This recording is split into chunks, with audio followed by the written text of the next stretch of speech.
जैसा कि आप सभी लोग जानते हैं कि संसार एक कर्म भूमि है, कर्म क्षेत्र है। संसार कर्म क्षेत्र है। यहाँ पर व्यक्ति जैसा करता है उसे वैसा ही फल प्राप्त होता है। भागवत महापुराण के महत्व में ही इस पिता की घटना का वर्णन कर दिया गया, इसके आत्मदेव का। इसी तरह से प्यारे भक्तों, त्रेता युग की बात है। एक पिता हुए जिनके पाप कर्मों के कारण उन्हें भी पुत्र वियोग सहना पड़ा। कर्म क्षेत्र है। मानस में गोस्वामी तुलसीदास महाराज भी संकेत करते हैं कि कर्म प्रधान विश्व करी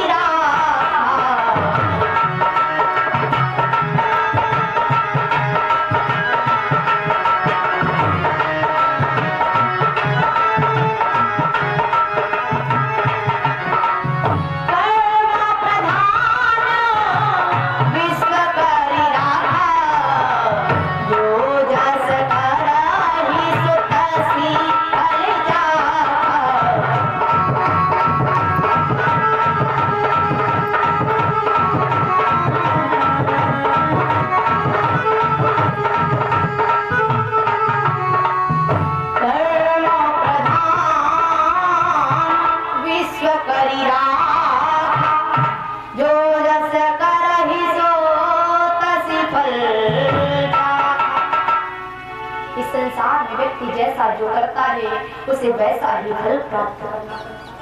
प्यारे भक्तों, जिस समय आज राम जी, लक्ष्मण जी मैया जानकी के साथ वनवास चले गए, चक्रवर्ती सम्राट महाराज दशरथ आज अपनी सैया पर पड़े हुए, कौशल्या मैया पास में बैठी हुई, नेत्रों से अश्रुपात हो रहा है। याद आ रही है वही घटना, श्रवण कुमार की याद आ रही है। तापस अंध शाप सुधियाई कौशल्य तो कथा सुनाई। जैसे ही श्रवण कुमार की याद आई है, नेत्रों से अश्रुपात होने लगा। कौशल्या मैया को घटना सुनाने लगे। अरे प्रिय, एक दिन मैं शिकार खेलने के लिए गया था।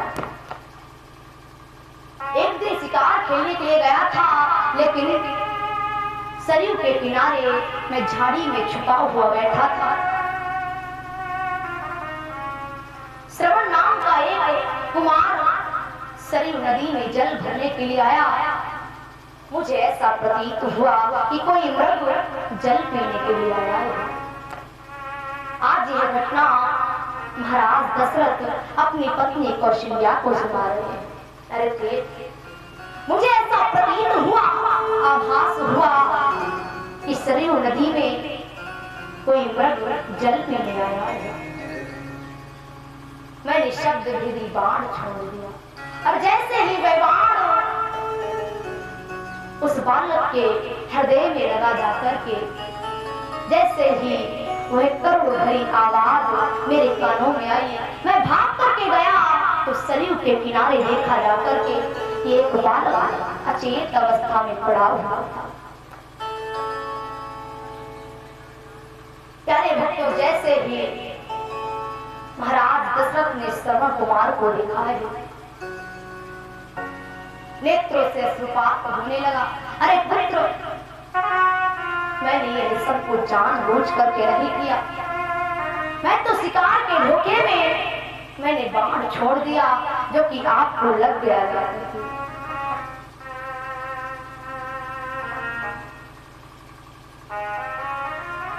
आज महाराज दशरथ ने पूरी बात बताई है कि मैं अयोध्या का राजा चक्रवर्ती सम्राट महाराज दशरथ हूँ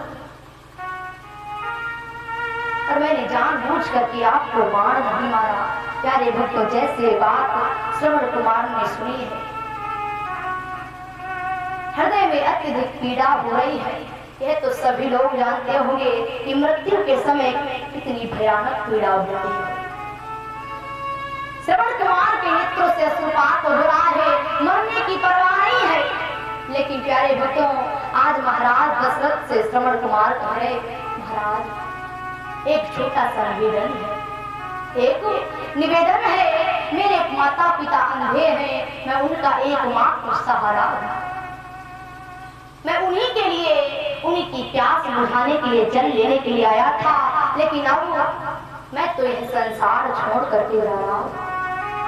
इसलिए जल ले जाकर के मेरे माता पिता की प्यास बुझा देना, मेरे बाद आप उनका सहारा बने, मेरी यही आपसे विनती है, प्रार्थना है।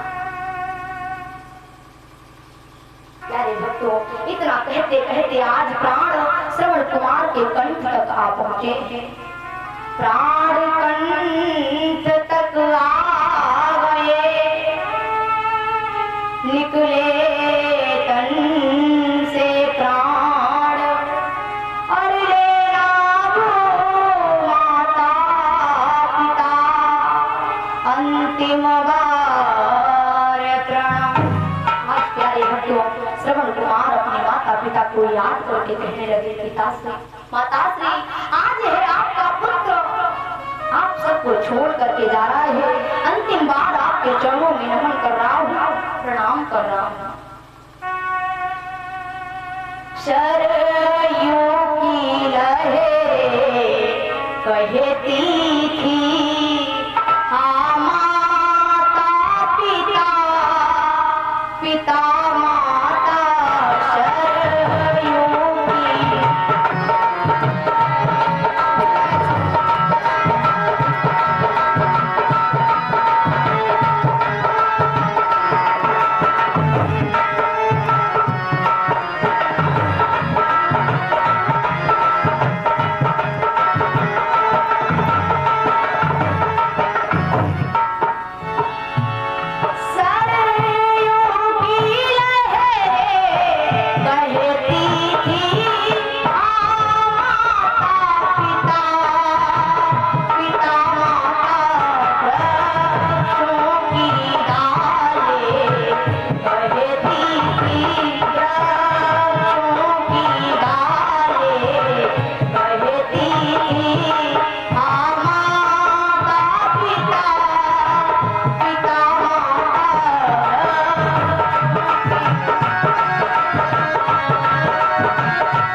वहां पर का दृश्य ऐसा हो गया, कण कण से रोने की आवाज आ रही है, सिसकियों की आवाज आ रही है।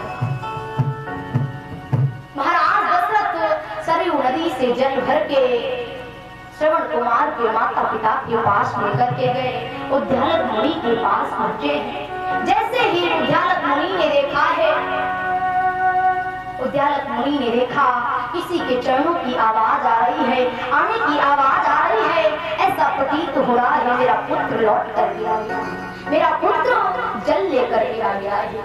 अरे श्रवण, इतनी देर कहाँ लगा दी, इतनी देर कहाँ लगा दी? अरे आप तो मेरी आज्ञा पर फौरन लौट करके आ जाया करते थे। उद्यालक मुनि बार बार प्रश्न कर रहे, लेकिन चक्रवर्ती सम्राट महाराज दशरथ अपने मुख से जवाब नहीं दे रहे। संदेह हो गया, अरे मेरा पुत्र इतना आज्ञाकारी, मेरे बार बार पूछने पर कोई जवाब नहीं दे रहा, क्या कारण है? श्रवण कुमार की माता से जब प्रश्न किया है, अरे पुत्र क्या बात है, जल लेकर के आए हो ना? महाराज दशरथ विलाप करने लगे, फूट फूट करके रोने लगे, चरणों में गिर रहे हैं। आज जल जैसे ही उद्यालक मुनि को दिया है, उद्यालक मुनि ने जल तो एक जो पात्र था जल का एक तरफ रख दिया, पूछने लगे, मेरा पुत्र कहाँ है, मेरा श्रवण कहाँ है? अरे जल लेने के लिए श्रवण गया था, लेकिन वही लौट करके क्यों नहीं आया? जल आप क्यों लेकर के आए हैं? आज चक्रवर्ती सम्राट महाराज दशरथ सर झुकाए खड़े हुए, नेत्रों से सुपात, अरे मुनिवर, ईश्वर हमें क्षमा कर दीजिए, हमसे एक अपराध बन गया, भूलवश हमसे एक अपराध बन गया। मैं तो शिकार करने के लिए बैठा हुआ था, लेकिन जैसे ही श्रवण ने कमंडल को सरयू में डुबोया, जल भरने के लिए डुबोया, तो मुझे ऐसा लगा कि कोई मृग आया है।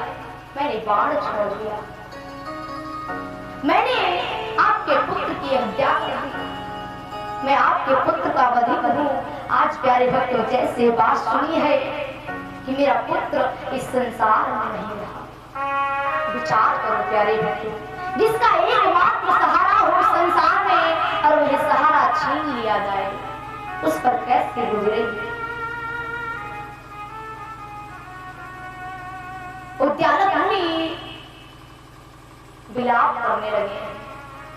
जिस तरह से एक दीपक में जब तेल खत्म हो जाता है, तेल समाप्त हो जाता है, तो वह दीपक जलाए नहीं जलता है। उसी तरह से आज उद्यालक मुनि विलाप करने लगे कि अगर मेरा सहारा ही नहीं रहा है, तो इस संसार में मेरे रहने का क्या उद्देश्य। मैं इस संसार में नहीं रह सकता। यही सोच करके आज प्यारे भक्तों, उद्यालक मुनि ने महाराज दशरथ को श्राप दे दिया। श्राप की बात याद आई है। आज कौशल्या मैया को महाराज दशरथ वह घटना सुना रहे हैं। प्रेम श्रवण कुमार एक तरुण तपस्या, बूढ़े माँ पिता का एक जीवन सहारा। भैरव हुई थी भूल भारी, कहा भूपति ने, प्रिय मैंने उसे शब्द भेदी बाण मारा। प्रिय मैंने भूलवश उसे शब्द भेदी बाण मार दिया था, और इस समय मैं जल का पात्र लेकर के उनके माता पिता के पास पहुंचा, तो पता है क्या हुआ। पुत्र के वियोग में पिया न पानी माँ पिता ने, जलते चिता में मैंने उनको निहारा। पुत्र के वियोग में अकाल मृत्यु होगी मेरी, साप मिला मुझे अंध तापसी के द्वारा। साप मिला मुझे अंध तापसी के द्वारा। प्यारे भक्तों, और यह कर्म क्षेत्र है कि कर्म भूमि में मिलेगा कर्म फल प्राणियों को। भैरव बचोगे नहीं कर्म क्रियमाण से। आज प्यारे भक्तों, उद्यालक मुनि ने प्राण त्याग दिए, और उनकी पत्नी ने भी यही श्राप देकर के कि महाराज, जिस तरह से आज हमारी चिता में अग्नि देने के लिए मेरा पुत्र मेरे सामने मेरे साथ उपस्थित नहीं है, ऐसा ही दिन आएगा आपकी पत्नियों के सामने आपका सब पड़ा रहेगा, आपकी मिट्टी पड़ी रहेगी, लेकिन कोई पुत्र आपको अग्नि देने के लिए आपके पास उपस्थित नहीं होगा। कोई पुत्र आपके पास उपस्थित नहीं होगा। आज प्यारे भक्तों, दोनों प्राणियों ने, दोनों माता पिता ने अपने प्राणों को त्याग दिया है, श्राप देकर। महाराज दशरथ ने तीनों प्राणियों का अंतिम संस्कार किया सरयू तट पर, लेकिन यह बात, यह घटना किसी को नहीं बताई। क्यों? उस समय महाराज दशरथ के कोई संतान नहीं थी। उस समय महाराज दशरथ के कोई संतान नहीं थी। विचार करने लगे हैं, अगर इस श्राप के कारण हमारे पुत्र हो जाए, हमारे कोई संतान हो जाए, तो यह श्राप मेरे लिए वरदान बन सकता है। यह श्राप वरदान बन सकता है।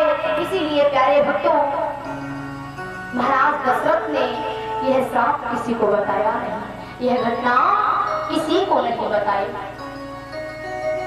यह तो बात हो गई महाराज त्रेता युग की। त्रेता युग में एक पिता को श्राप मिला, जिसके कारण पिता को पुत्र से अलग होना पड़ा।